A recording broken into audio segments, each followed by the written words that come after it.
ఎందరో త్యాగమూర్తుల త్యాగఫలం ఆంధ్ర రాష్ట్రం. నేడు ఆంధ్రప్రదేశ్లో ప్రజలు సుఖ సంతోషాలుగా ఉన్నారా? ప్రస్తుతం ప్రజల మధ్య ఉన్న కులాల కుంపట్లు ఎవరి కోసం? చంద్రయాన్ రాకెట్ యుగంలో కూడా వర్ణ విభేదాలు దేనికి సంకేతాలు? రాజకీయ పార్టీల నేతలు ఏం చెప్తున్నారు? నేటి కాలంలో ప్రపంచాన్ని శాసించే మన యువత మేధాశక్తి ఏం కోరుకుంటుంది? తెలుసుకోవాలంటే ఆంధ్ర యువగలం.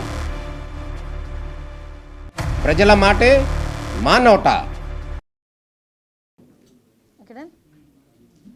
అందరికీ నమస్కారం. ఈరోజు ప్రజలందరికీ కూడా ఒక అప్పీల్ పెట్టడానికే నేను ఈరోజు మీడియా ముందుకు రావడం జరిగింది. వాట్ ఎవర్ ఇట్ మేబీ, ఇప్పుడు లాస్ట్ 5 years ఏదైతే జగన్మోహన్ రెడ్డి తాలూకా సైకో పరిపాలనలో లా అండ్ ఆర్డర్ కానీ అదేవిధంగా పోలీస్ వ్యవస్థ కానీ ఎంత నిర్వీర్యం అయిపోయింది, పోలీస్ వ్యవస్థని ఏ రకంగా అడ్డదారులు తొక్కించారు, ఏ రకంగా వాళ్ళ స్వార్థం గురించి వాడుకున్నారన్న సంగతి మనందరికీ కూడా తెలుసు.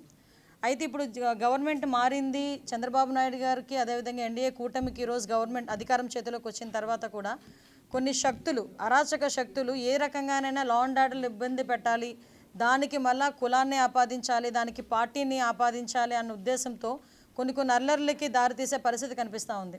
ఏ రకంగానైనా గవర్నమెంట్ మీద బురద జల్లాలి అన్న కాన్సెప్ట్లో చాలామంది కొన్ని ప్రయత్నాలు అయితే జరుగుతూనే ఉన్నాయి. నేనేం చెప్పదలుచుకున్నానంటే, ఏదైనా ఒకటి మాత్రం క్లియర్ అండి. గౌరవ చంద్రబాబు నాయుడు గారు ముఖ్యమంత్రి వర్యులు చెప్పింది ఏంటంటే, క్రిమినల్కి క్యాస్ట్ ఉండకూడదు, క్రిమినల్కి పార్టీ ఉండకూడదు. క్రిమినల్ ఈజ్ క్రిమినల్ అంతే. ఆడు ఎలాంటి ఏ పార్టీ వాడైనా అనవసరం, ఏ క్యాస్ట్ వాడైనా అనవసరం, ఎవరైనా అనవసరం. క్రిమినల్ అన్నవాడు ఎట్టి పరిస్థితుల్లోని కూడా తప్పించుకోవడానికి లేదు, ఎట్టి పరిస్థితులు శిక్ష పడాలి. ఇదే concept. At the same time Chandrababu Naidu గారు వస్తున్నారు, గవర్నమెంట్ వస్తుంది అంటేనే ప్రజలందరికీ కూడా ఒక రకమైన భరోసా ఉంటుంది. చంద్రబాబు నాయుడు గారు లా అండ్ ఆర్డర్ని కంట్రోల్ చేయగలరు, at the same time crime రేట్ని కూడా తగ్గించగలరు అన్న ఒక మంచి ఒపీనియన్ కూడా గవర్నమెంట్ ప్రజలందరిలోని కూడా ఉంది. దీన్ని ఏదో రకంగా డిస్ట్రాయ్ చేయడానికి కంపల్సరీగా ఒక రకంగా చెప్పాలంటే, నేను చెప్పేది ఏంటంటే, వాళ్ళ కక్ష సాధింపు చర్యలు అనొచ్చు, లేకపోతే కవ్వింపు చర్యలు అనొచ్చు, ఏదైనా కూడా కొన్ని ఇప్పుడు పొంగునూరు లాంటి సిచ్యువేషన్స్ అనేవి జరుగుతూనే మనకి కనిపిస్తూ ఉన్నాయి. ఈరోజు నేను ఒకటే చెప్తున్నా, తెలుగుదేశం పార్టీ కార్యకర్తలకు అవనేయండి, సామాన్య ప్రజలకు అవనేయండి. నేను ఎందుకు సామాన్య ప్రజల గురించి కూడా నేను మాట్లాడుతున్నానంటే, జగన్మోహన్ రెడ్డి గవర్నమెంట్లో తెలుగుదేశం పార్టీ వాళ్ళు ఒక్కలే ఇబ్బంది పడడం కాదండి. తెలుగుదేశం పార్టీ వాళ్ళు పార్టీల పరంగా రాజకీయాలుగా తెలుగుదేశం పార్టీ వాళ్ళు కానీ, జనసేన వాళ్ళు కానీ, బీజేపీ వాళ్ళు కానీ ఎన్ని ఇబ్బందులు పడ్డారో, కామన్ పీపుల్ కూడా అంతే ఇబ్బంది పడ్డారు. భూ కబ్జాల విషయంలో కానివ్వండి, వాళ్ళ మీద దాడుల విషయంలో కానివ్వండి, డాక్టర్ సుధాకర్ లాంటి డాక్టర్స్ విషయంలోనే కానివ్వండి, డాక్టర్ అనితారాణి లాంటి డాక్టర్స్ విషయంలో కానివ్వండి, కామన్ పీపుల్, ఒక ముస్లిం కుటుంబం ఏదైతే ఆత్మహత్య చేసుకున్న సందర్భం కానివ్వండి, ఒక అమ్మాయి సూసైడ్ చేసుకుని 10th క్లాస్ అమ్మాయి సూసైడ్ చేసుకునే విధానం కానివ్వండి, చాలామంది స్నేహలత అనే అమ్మాయిని చంపేయడం కానివ్వండి, నాగమ్మ అనే అమ్మాయిని చంపేయడం కానివ్వండి, ఇలాంటి అంటే పొలిటికల్కి సంబంధం లేకుండా ఉన్న సివిలైన్స్ కూడా చాలామంది ప్రజలు కూడా ఇబ్బంది పడ్డారు. వీళ్ళందరి పరిస్థితి ఇప్పుడు ఎలా ఉందంటే, పరిస్థితి 5 సంవత్సరాలు చాలా ఇబ్బందులు పడ్డాం. ఈ 5 సంవత్సరాలు చాలా మేము నరకం చూసాం. సో ఈరోజు ఏదైనా ఒక విషయంలో ఒక ప్రొయాక్టివ్గా ఒక స్టెప్ తీసుకోవడానికి కొంచెం సిద్ధపడుతున్నారు కొంతమంది. నేనేమంటానంటే, మీతో పాటు అందరూ సఫర్ అయిన వాళ్ళమే. అందరికన్నా ఎక్కువగా చంద్రబాబు నాయుడు గారు, పవన్ కళ్యాణ్ గారు కూడా సఫర్ అయ్యారు. చంద్రబాబు నాయుడు గారిని ఏ రకంగా ఇబ్బంది పెట్టారో మనందరికీ కూడా తెలుసు. పవన్ కళ్యాణ్ గారు నడి రోడ్డు మీద ఆయన్ని ఈవెన్ నగర బహిష్కరణ అన్న రకంగా కూడా ఆయన్ని ట్రీట్ చేయడం కూడా మనందరం కూడా చూస్తున్నాం. ఇటువంటి సిచ్యువేషన్స్లో ఈరోజు మనం అధికారంలో ఉన్నాం. అధికారంలో ఉండేటప్పుడు సంయమనం పాటించాల్సిన అవసరం తెలుగుదేశం పార్టీ కార్యకర్తలు కానీ, జనసేన పార్టీ కార్యకర్తలు కానీ అందరికీ కూడా ఉంది. ఎందుకంటే వాళ్ళు రెచ్చగొట్టే తీరులో ఉన్నారు. ఏ రకంగానైనా బురద జల్లే పరిస్థితిని తీసుకొస్తున్నారు. వాళ్ళు ఎంత తెలివైన వాళ్ళంటే, కోడికత్తి శ్రీను డ్రామా ఆడి ఒక్కసారి సీఎం కుర్చీలో కూర్చున్నారు, మళ్ళీ గులకరాయి డ్రామా ఆడి మళ్ళీ సీఎం కుర్చీలో కూర్చోవడానికి కూడా సిద్ధపడ్డ వ్యక్తులు వాళ్ళు. సొంత బాబాయిని చంపి తిరిగి ఆ రక్తాన్ని చంద్రబాబు నాయుడు గారికి రాయాలని చూసిన వ్యక్తులు వాళ్ళు. అలాంటి వాళ్ళు ఈరోజు 164 ఇంచుమించుగా మనకు మ్యాండేట్ ఇస్తే, దాన్ని కూడా ఏదో రకంగా డిస్ట్రాయ్ చేయడానికి, గవర్నమెంట్ మీద బురద జల్లడానికి వాళ్ళు చేసే ప్రయత్నాలు చేస్తున్నారు. మీకు బాధ ఉండడంలో తప్పు లేదు. బాధ ఉంది కాబట్టి మేము ఏదో ఒక స్టెప్ వేస్తున్నాం అన్నది కూడా తప్పు. ఈరోజు చట్టాన్ని ఎవరు కూడా చేతుల్లోకి తీసుకోవాల్సిన అవసరం లేదు. చట్టం తన పని తను చేసుకుపోతుంది. దయచేసి ప్రతి ఒక్కరు కూడా సంయమనం పాటించండి. బోత్ పార్టీస్, నేనేం చెప్తానంటే బోత్ పార్టీస్ మన తాలూకా రాజకీయంగా మన ఉనికి కాపాడుకోవడానికో, లేకపోతే బురద జల్లే కార్యక్రమానికో కామన్ పీపుల్ని ఇబ్బందులు పెట్టే పరిస్థితి తెచ్చుకోకూడదు. దయచేసి ఈ విషయంలో ఎలాంటి వాళ్ళైనా అటువంటి సిచ్యువేషన్ క్రియేట్ చేస్తే కనుక చట్టం తన పని తను చేసుకెళ్ళిపోతుంది. లా విషయంలో ఎవరు కూడా అతీతులు కాదు. ఈ విషయం చెప్పడానికనే ఈరోజు మీ అందరి దగ్గరికి రావడం జరిగింది. దయచేసి ఒకటే చెప్తున్నా, అన్ని పార్టీల వారికి, ఇటు వైఎస్ఆర్సీపీ పార్టీ వాళ్ళకి, టీడీపీ పార్టీ వాళ్ళకి, జనసేన వాళ్ళకి అందరికీ కూడా మనం చట్టాన్ని ఏ రోజు కూడా చేతుల్లోకి తీసుకోవద్దు. మనం చట్టాన్ని చేతుల్లోకి తీసుకొని మనం వాళ్ళు చేసిన ట్రాప్లో మనం పడద్దు. నేను అది చెప్తున్నా, వాళ్ళు వేసిన ట్రాప్లో అనవసరంగా మనం పడద్దు. చట్టాన్ని ఎవరు కూడా చేతుల్లోకి తీసుకోకండి. ప్రతి ఒక్క అంశాలన్నీ గుర్తున్నాయి, గుర్తు లేకుండా ఎవ్వరూ లేరు. మర్చిపోయే సంఘటనలు జరగలే లాస్ట్ 5 సంవత్సరాల్లో. కాబట్టి దయచేసి అన్నీ గుర్తున్నాయి, అన్నిటికీ సమయం రావాలి. అలాగని చెప్పి మనం లాని అతిక్రమించి మనం చేయాల్సిన అవసరం లేదు. దేన్నైనా కూడా మనం యాజ్ పర్ రూల్ మనం చేసుకోవచ్చు. దానికి ప్రతి ఒక్కరు కూడా సమయం పాటించండి. దయచేసి మీ అందరికీ కూడా మరీ కోరుతున్నాం, గవర్నమెంట్ మీద చెడ్డ పేరు తీసుకొచ్చే పరిస్థితి మనం ముఖ్యంగా తెలుగుదేశం పార్టీ కార్యకర్తలు కానీ, జనసేన వాళ్ళు కానీ ఎవరు కూడా మనం చేయకూడదు. At the same time YSRCP వాళ్ళకి కూడా ఒకటే చెప్తున్నా, మీ లాభాపేక్ష గురించో, మీ రాజకీయ ఉనికి గురించో కామన్ పీపుల్ని ఇబ్బంది పెట్టొద్దు అని మాత్రం నేను మీ అందరినీ కూడా విజ్ఞప్తి చేస్తున్నా. నేను సారీ ఒకరు చెప్పండి. కాదండి, ఇద్దరు ఇప్పుడు విషయం ఏంటంటే రెచ్చగొట్టుకొని ఎవరు ఇబ్బంది పడుతున్నారు? అక్కడ మిథున్ రెడ్డి ఆయన సేఫ్, కామన్ పీపుల్ ఉన్నారు. ఇప్పుడు ఎవరు ఇబ్బందులు పడతారు? ఎవరు కేసులు ఇరుక్కుంటారు? బోత్ పార్టీస్ కేసులు ఇరుక్కుంటాయి. ఎందుకు ఆ కేసులు మనం అంతవరకు తెచ్చుకోవడం ఎందుకు? ఎవరు కూడా చట్టాన్ని చేతుల్లో తీసుకోవాల్సిన అవసరం లేదు. ఏదైనా ఇష్యూ ఉంది, పోలీస్ కంప్లైంట్ ఇవ్వండి, పోలీసులు చూసుకుంటారు. ఈరోజు ఇంతకుముందు పోలీసులు కాదు కదా, ఆల్రెడీ పోలీసులు కూడా మారుతున్నారు అందరూ కూడా. సో అది ఎప్పుడు కూడా చట్టాన్ని చేతిలోకి తీసుకోవద్దని చెప్తున్నాను.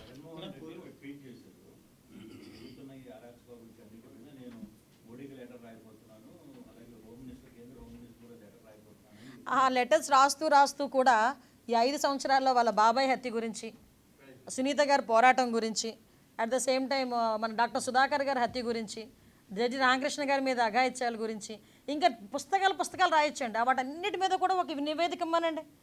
నా హయాంలో ఇన్ని జరిగినాయి అని చెప్పి నివేదిక ఇవ్వమనండి. నేను కూడా హ్యాపీ ఫీల్ అవుతాను, కొంచెం మాకు కూడా భారం తగ్గిద్ది. ఏంటండి కబుర్లు చెప్పడం? ఏదో అంటారు కదా, అంటే టైం టు టైం వస్తే ఏదో దెయ్యాల వేదాలు వల్లిస్తున్నాయి అన్నట్టుగా ఆయన ఈరోజు క్రైమ్ గురించి లెటర్లు రాస్తున్నానంటే అంతే టైం అబ్బా, అంతే, మనం ఏం చేయలేం దాన్ని. ఎస్ ఏంటి, ఒకటి మాత్రం క్లియర్ అండి, ఈ రోజు జరుగుతున్న సంఘటనలు, ఇప్పుడు ఈ వరుస సంఘటనలు జరుగుతున్నాయి మైనర్ బాలికల మీద. నేనేమంటానంటే మైనర్ బాలికల మీద మేము కూడా దాని మీద అధ్యయనం చేస్తున్నాం పోలీస్ డిపార్ట్మెంట్ వాళ్ళతో. మైనర్ బాలికల మీద అత్యాచారాలు జరుగుతున్నాయి, హత్యలు జరుగుతున్నాయి అనుకునేటప్పుడు కొంచెం క్లోజ్ రిలేటెడ్ పీపుల్, వాళ్ళ సరౌండింగ్లో ఉన్న పీపుల్, వాళ్ళ అంటే కొంచెం దగ్గరగా ఉన్న బంధువులు, ఇలాంటి వాళ్ళ దగ్గర మ్యాక్సిమం ఇవన్నీ కూడా జరుగుతున్నాయి.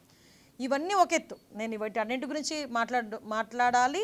దీని మీద ఎట్టి పరిస్థితుల్లోనే ఒక కంక్లూజన్కి అయితే తీసుకురావాలి, దీని మీద చర్యలు అయితే తీసుకోవాలి.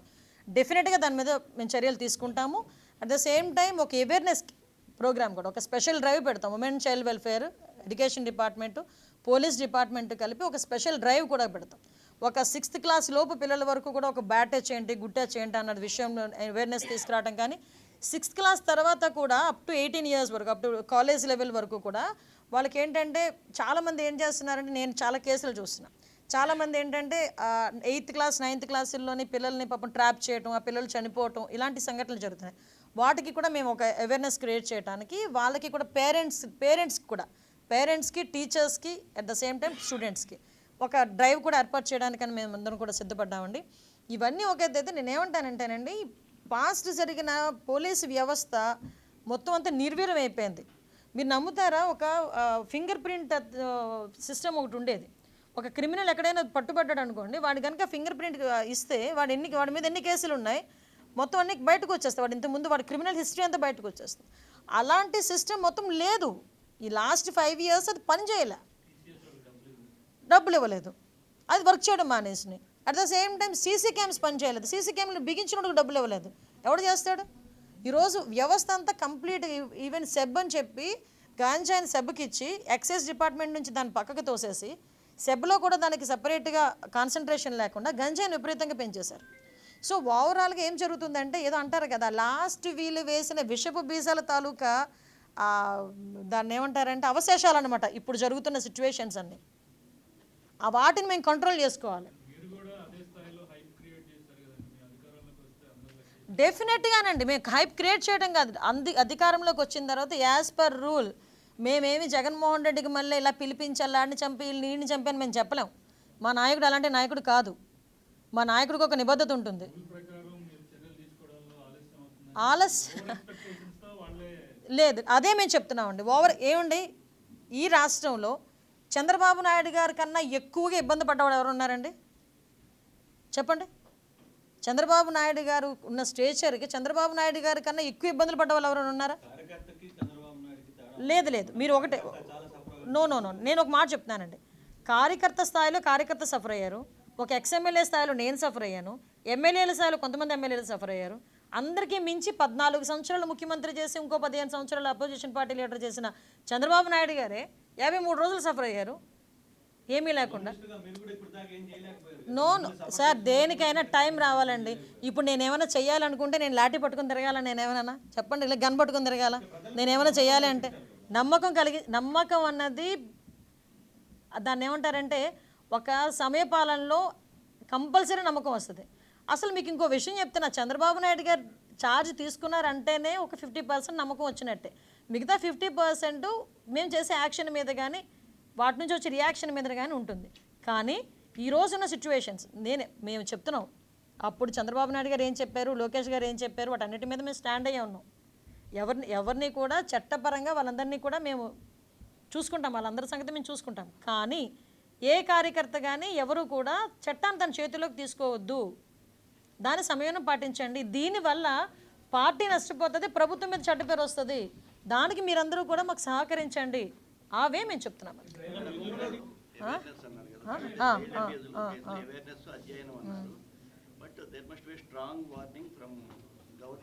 లే షూర్ అండి. ఇప్పుడు మీకు సార్ కూడా లాస్ట్ టైం చెప్పారు, ఏదైతే మైనర్ల మీద జరుగుతున్న వాటి మీద ఇమీడియట్గా ఫాస్ట్ ట్రాక్ కోర్ట్స్ కూడా పెట్టి, స్పెషల్ కోర్ట్స్ కూడా పెట్టి తొందరగా జడ్జిమెంట్లు వచ్చే కార్యక్రమాన్ని కూడా, అంటే వితిన్ 2-3 మంత్స్లో.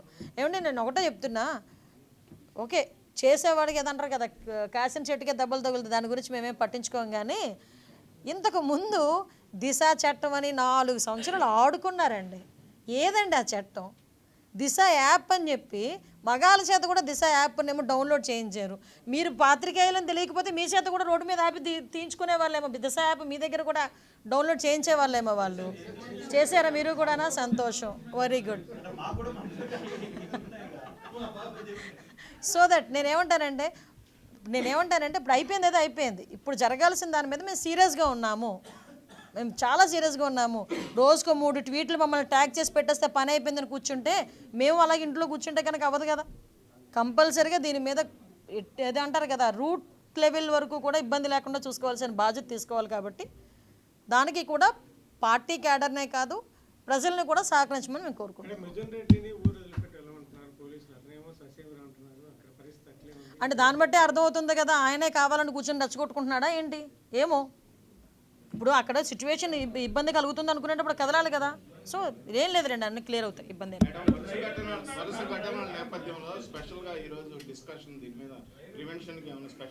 ఏం లేదండి. అసలు యాక్చువల్గా ఈరోజు మీకు అందరికీ తెలుసు, ఒక వైట్ పేపర్ రిలీజ్ అనుకున్నా, మీది అసెంబ్లీలో తీసుకుంటాం. ఎందుకంటే చాలా సీరియస్ ఇష్యూ. ఎందుకంటే last time law and order విషయంలో కంప్లీట్గా ఫెయిల్ అయింది గవర్నమెంట్. స్పెషల్ డ్రైవ్ మేము కమిటీ ఏర్పాటు చేసుకుంటున్నాము. రోజు మీరు అన్నది కరెక్టే, ఎక్కడో అక్కడ మీరు అదే చెప్తున్నా. మనం కూడా ఇక్కడ సిచ్యువేషన్స్ ఎలా ఉన్నాయంటే, చిన్నపిల్లల మీద అత్యాచారాలు అనేసరికి అసలు ఎట్టి పరిస్థితిలోని టాలరేట్ చేయకూడదు. ఆ టాలరేట్ చేయలేని ఆ సిచ్యువేషన్లో కంపల్సరీగా మనం కూకటి వెళ్తే దీన్ని పెకిలించాలనుకుంటే కనుక తల్లిదండ్రుల దగ్గర నుంచి కూడా అవేర్నెస్ రావాలి. వాళ్ళకి కూడా తెలియాలి ఏం జరుగుతుంది, తల్లిదండ్రులకి, టీచర్స్కి, పిల్లలకి, అందరికీ కూడా. So women and child welfare, education department and home department 3 కలిపి తీసుకుంటున్నాం. Okay, thank you. కాదు, మా నాయకుడికి ఒక నిబద్ధత ఉంటుంది.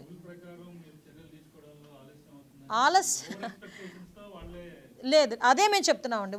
ఏమండి, ఈ రాష్ట్రంలో చంద్రబాబు నాయుడు గారి కన్నా ఎక్కువగా ఇబ్బంది పడ్డవాడు ఎవరు ఉన్నారండి చెప్పండి. చంద్రబాబు నాయుడు గారు ఉన్న స్టేచర్కి చంద్రబాబు నాయుడు గారి కన్నా ఎక్కువ ఇబ్బందులు పడ్డ వాళ్ళు ఎవరైనా ఉన్నారా? లేదు, మీరు ఒకటే నో, నేను ఒక మాట చెప్తున్నానండి. కార్యకర్త స్థాయిలో కార్యకర్త సఫర్ అయ్యారు, ఒక ఎక్స్ఎమ్మెల్యే స్థాయిలో నేను సఫర్ అయ్యాను, ఎమ్మెల్యేల స్థాయిలో కొంతమంది ఎమ్మెల్యేలు సఫర్ అయ్యారు. అందరికీ మించి 14 సంవత్సరాలు ముఖ్యమంత్రి చేసి ఇంకో 15 సంవత్సరాలు అపోజిషన్ పార్టీ లీడర్ చేసిన చంద్రబాబు నాయుడు గారే 53 రోజులు సఫర్ అయ్యారు ఏమీ లేకుండా. నో సార్, దేనికైనా టైం రావాలండి. ఇప్పుడు నేను ఏమైనా చెయ్యాలనుకుంటే నేను లాఠీ పట్టుకుని తిరగాల, నేను ఏమైనా చెప్పండి, ఇలా గన్ పట్టుకుని తిరగాల? నేను ఏమైనా చెయ్యాలి అంటే నమ్మకం అన్నది దాన్ని ఏమంటారంటే ఒక సమయపాలనలో కంపల్సరీ నమ్మకం వస్తుంది. అసలు మీకు ఇంకో విషయం చెప్తున్నా, చంద్రబాబు నాయుడు గారు ఛార్జ్ తీసుకున్నారంటేనే ఒక 50% నమ్మకం వచ్చినట్టే. మిగతా 50% మేము చేసే యాక్షన్ మీద కానీ వాటి నుంచి వచ్చే రియాక్షన్ మీద కానీ ఉంటుంది. కానీ ఈ రోజున్న సిచ్యువేషన్స్ మేము చెప్తున్నాం.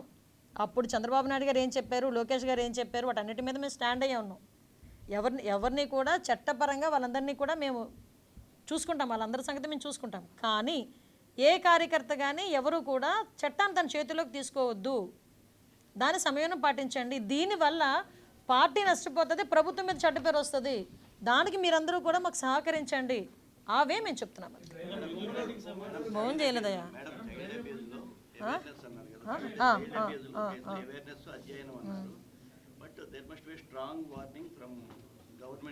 లే ష్యూర్ అండి. ఇప్పుడు మీకు సార్ కూడా లాస్ట్ టైం చెప్పారు, ఏదైతే మైనర్ల మీద జరుగుతున్న వాటి మీద ఇమీడియట్గా ఫాస్ట్ ట్రాక్ కోర్ట్స్ కూడా పెట్టి, స్పెషల్ కోర్ట్స్ కూడా పెట్టి తొందరగా జడ్జిమెంట్లు వచ్చే కార్యక్రమాన్ని కూడా, అంటే వితిన్ 2-3 monthsలో.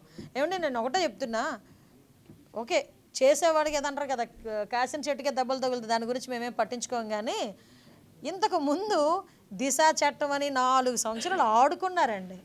ఏదండి ఆ చట్టం? దిశ యాప్ అని చెప్పి మగాళ్ళ చేత కూడా దిశ యాప్ని ఏమో డౌన్లోడ్ చేయించారు. మీరు పాత్రికేయులని తెలియకపోతే మీ చేత కూడా రోడ్డు మీద ఆపి తీయించుకునే వాళ్ళేమో. దిశ యాప్ మీ దగ్గర కూడా డౌన్లోడ్ చేయించే వాళ్ళేమో. వాళ్ళు చేశారా మీరు కూడానా? సంతోషం, వెరీ గుడ్.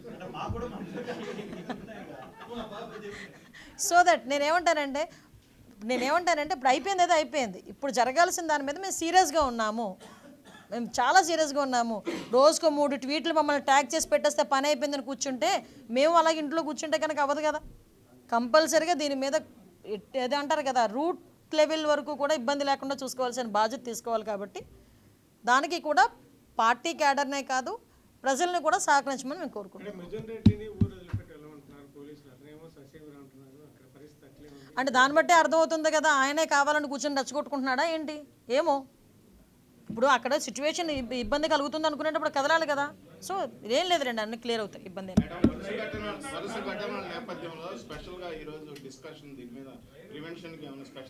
ఏం లేదండి. అసలు యాక్చువల్గా ఈరోజు మీకు అందరికీ తెలుసు, ఒక వైట్ పేపర్ రిలీజ్ అనుకున్నా, మీది అసెంబ్లీలో తీసుకుంటాం. ఎందుకంటే చాలా సీరియస్ ఇష్యూ.